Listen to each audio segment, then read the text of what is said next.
আজকে সকালে মাসি দেখো রুটি দিয়ে গিয়েছে, রুটি আর তরকারি। আর ডাক্তারবাবু তো আজকে সকাল টিফিনের জন্য আর কি ব্রেড এনেছিল। বন্ধুরা সকালবেলা ঘুম থেকে উঠে দেখছি দেখো বিড়ালটা আমার নাইটির ওপরে শুয়ে আছে। এখানে প্রায় 6-7টা নাইট আমি আগের দিনে কেচে কী করেছি বলো তো, শুকিয়ে গিয়েছে। এবার চেয়ারে রেখে আমি না জল আনতে যাবো বলে তাড়াতাড়ি করে চেয়ারে রেখে ভুলে গিয়েছি, আর আমাকে আবার কাচতে হবে সব। আর ডাক্তারবাবু তো ব্রেড এনেছিল সকালবেলা খাওয়া হবে বলে, তো মাসি রুটি তরকারি দিয়ে গিয়েছে বলে রুটি তরকারি খেয়ে বেরিয়ে গিয়েছে।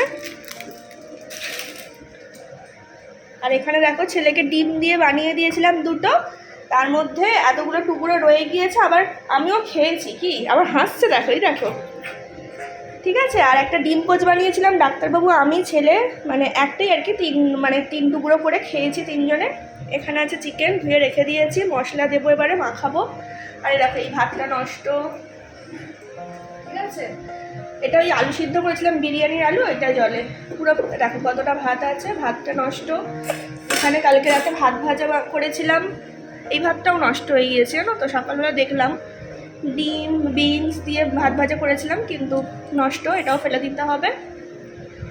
আর আমার খুব মানে ফ্রাইড রাইস খেতে ইচ্ছা করছে, সেই কারণে এটা আমার জন্য। আর ডাক্তারবাবুরা বললো যে বিরিয়ানি খাবে, তো এই যে চাল ভেজানো আছে এবার দেবো। আর এখানে আলু ভেজে রেখে দিয়েছি, তো চলো রান্নাগুলো করে নিই।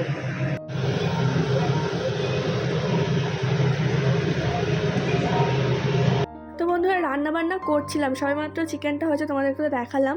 তারপরেই আমাকে ফোন করলেন উনি। আগে যারা আসতেন দাদারা তারা তো চিনতই, ইনিও 2-3বার এলেন। মানে আগে তো ফোন করতেন, এখন দেখলাম হঠাৎ করে মানে পুরো গেটের কাছে এসে আমাকে ফোন করলো যে দিদিভাই এসে গিয়েছে। আমি তো দেখো কি নিয়েছি সেটা তোমাদেরকে দেখাবো। তো এখন রান্নাবান্না করছি, কিন্তু এখন ভাবছিলাম খুলবো না, আবার ভাবলাম যে না খুলে দেখেই নিই যে কেমন এসেছে।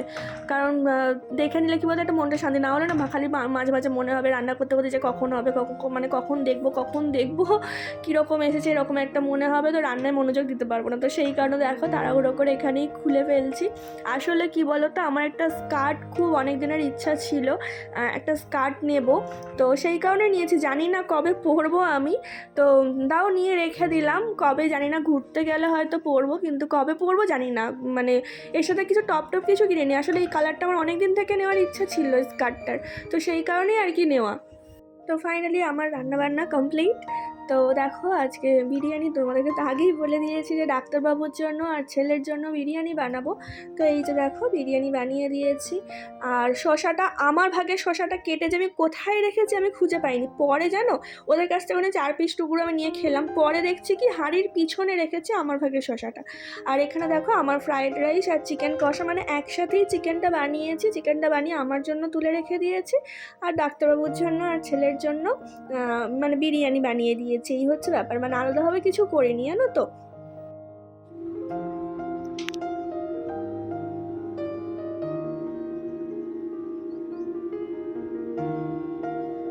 আসলে ওপারে যাবো একটু জানো তো, বোন আসছে, বোনের সাথে দেখা করতে যাব। আর সেই কারণে আর কি একটু কাজল দিলাম, নাহলে কারণ পেতনি দেখতে লাগছে। কাজলটা দিলে একটু তবু চোখটা ভালো লাগবে। আর একটু শুধু লিপস্টিক দেব, আমার এটা পছন্দের সেট জানো তো।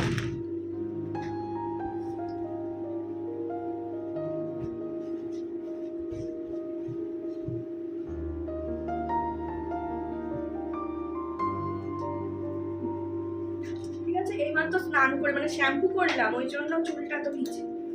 এখন বাজে 3টা, তো 3টা। হাসছো কেন গো? কেমন লাগছে বলো তো? পেতনি দেখতে লাগছিল বলেই চোখে কাজলটা দিলাম, যাতে চোখটা একটু ভালো লাগে দেখতে। চলো বেরোই, বাইরে আকাশ ডাকছে দেখো, ঝড় হচ্ছে বাইরে। ডাক্তারবাবু বলছে যেতে হবে না, দিয়ে তো ডাক্তারবাবু বলছে যেতে হবে না, অন্যদিন যাবে। কিন্তু কি বলতো, না আজকেই যাই, আজ যাবো কাল যাবো করে করে যাওয়া হচ্ছে না। তো সেই কারণে আজকে যাবো। চুলটা আমি বেঁধে নেবো, একটু ওয়েট করছি, একটু মানে হালকা শুকিয়ে গেলেই তুলে বেঁধে নেবো। তো চলো বন্ধ করো। বন্ধুরা বেরিয়ে পড়েছি, আর এই জায়গাটা আমি ভিডিওটা এই কারণেই করছি, এত বিরক্ত লাগে বন্ধুরা এই জায়গাটা দিয়ে যেতে না, মানে সবাই না হাঁ করে দেখে, মানে শুধু কুর্তি পরেছি বলে না, শাড়ি পরলেও কিন্তু হাঁ করে তাকিয়ে দেখে, জানি না কেন।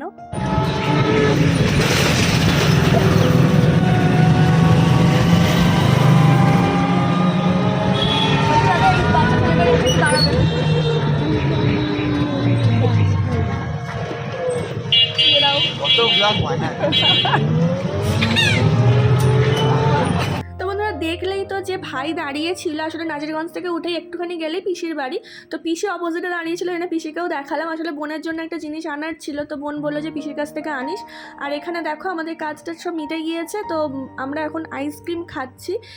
তো আসলে অনেক দিন পর কোয়ালিটি ওয়ালস দেখলাম, জানো তো, এমনিতে আইসক্রিম খেতাম, তো কোয়ালিটি ওয়ালস দেখে তো আর থাকা যায় না। আমার ভ্যানিলা ফ্লেভারটা জানি না কেন এখন খুব ভালো লাগে, আর না কর্নেটো টর্নেটো কিছু খেতে ভালো লাগে না, আগে তো খুব কর্নেটো খেতাম, কিন্তু এখন একদম ভালো লাগে না, চকলেট আইসক্রিম তো একদম ভালো লাগে না, এখন বাচ্চা থেকে বড় হয়ে গেছি, সেই কারণে হয়তো ভালো লাগে না। তো বন্ধুরা এখন বাজে হচ্ছে 9টা, আর আমি এইমাত্র বাড়ি পৌঁছালাম, মানে আমি পৌঁছেছি হচ্ছে 8:50-এ। তো ড্রেস চেঞ্জ করে দেখ,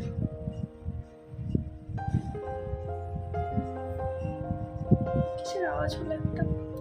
তো যাই হোক এখন যাই, ডাক্তারবাবু তো ডিউটি যাবে, বানিয়েছি যাতে ডাক্তারবাবু নিয়ে যেতে পারে। তো চলো গরম করে দিই, দেরি হয়ে গিয়েছে। তো বন্ধুরা আজকে যে গিয়েছিলাম, তোমার এটা দেখাই, এটা হচ্ছে ডাক্তারবাবুর জন্য পাঠিয়ে দিয়েছে, এই যে এটা,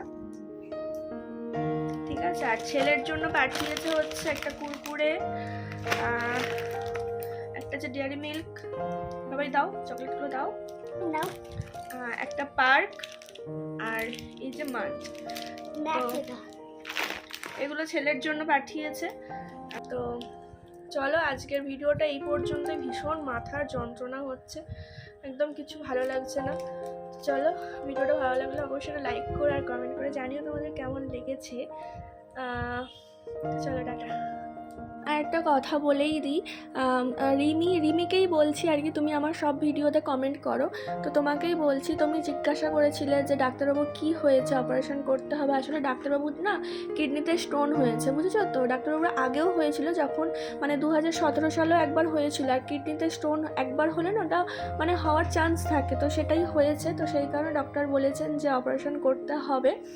মানে ছেলে তখন আমার পেটে, তখন একবার অপারেশন হয়েছে, মানে সেই মাসেই আর কি ছেলে হয়েছে, তখন অপারেশন হয়েছে, এতদিন ভালো ছিল, তো আবার স্টোনটা ধরা পড়েছে, তো সেই কারণে একটু টেনশনে আছি, সব কিছুই করছি, খাচ্ছি দাচ্ছি, কিন্তু সারাক্ষণ না একটা মানে বুকের মধ্যে একটা কেমন যেন ভয় ভয়ে কাজ করছে, মানে সারাক্ষণ একটা টেনশন হচ্ছে, সব কিছু হাসি খুশিতেই আছি, কিন্তু তাও একটা হয় না, মানে সারাক্ষণই যেন একটা মানে কেমন একটা ভয় কাজ করছে, এই হচ্ছে ব্যাপার। তো জানি ডাক্তারবাবু সুস্থ হয়ে যাবে, কারণ ভালো মানুষদের সাথে সবসময় তো ভালোটাই হয়, তো তোমরা প্রে করো যেন তাড়াতাড়ি সুস্থ হয়ে যায়।